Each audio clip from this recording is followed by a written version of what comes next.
সরকারি টেন্ডারের গোপন দর আগেই ঠিকাদারকে ফাঁস করে দেওয়ার অভিযোগ উঠেছে গণপূর্ত অধিদপ্তরের কর্মকর্তাদের বিরুদ্ধে। সকালে অভিযান চালানো হয় রাজধানীর শেরেবাংলা নগরে গণপূর্ত ভবনের টেন্ডার অফিসে। অভিযোগের সত্যতা পাওয়ায় পুরো ঘটনার নথিপত্র জব্দ করেছে দুদক।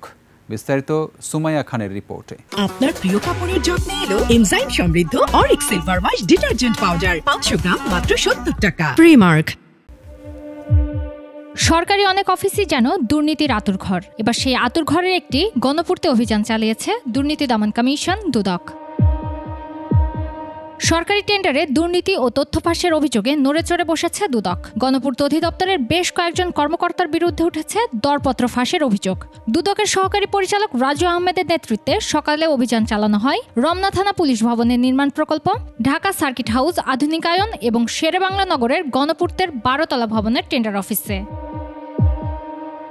অভিযানে জব্দ করা নথিপত্রে উঠে আসে দরপত্র আহ্বানের আগেই কর্মকর্তারা একটি নির্দিষ্ট ঠিকাদারি প্রতিষ্ঠানের কাছে প্রাক্কলিত দর ফাঁস করে দেন। গণপূর্তের অধীনে 3টা প্রকল্পের প্রাক্কলনের তথ্য ফাঁস ও টেন্ডারের কিছু অনিয়ম হয়েছে মর্মে অভিযোগটা আসে।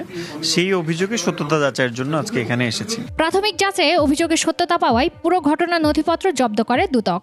যাচাই বাছাই শেষে আমরা একটা প্রতিবেদন তৈরি করে কমিশনে সাবমিট করি, তারপরে কমিশন সেটা সিদ্ধান্ত গ্রহণ করেন। গণপূর্ত অধিদপ্তরের এসব প্রকল্পের বাজেট কয়েকশো কোটি টাকার। দুদক জানিয়েছে টেন্ডার প্রক্রিয়ার দুর্নীতি দমনে তারা এখন থেকে নিয়মিত নজরদারি চালাবে। প্রয়োজনে জিজ্ঞাসাবাদ করা হবে আরও কর্মকর্তাদের। সুমাইয়া খান, 21 টেলিভিশন, ঢাকা।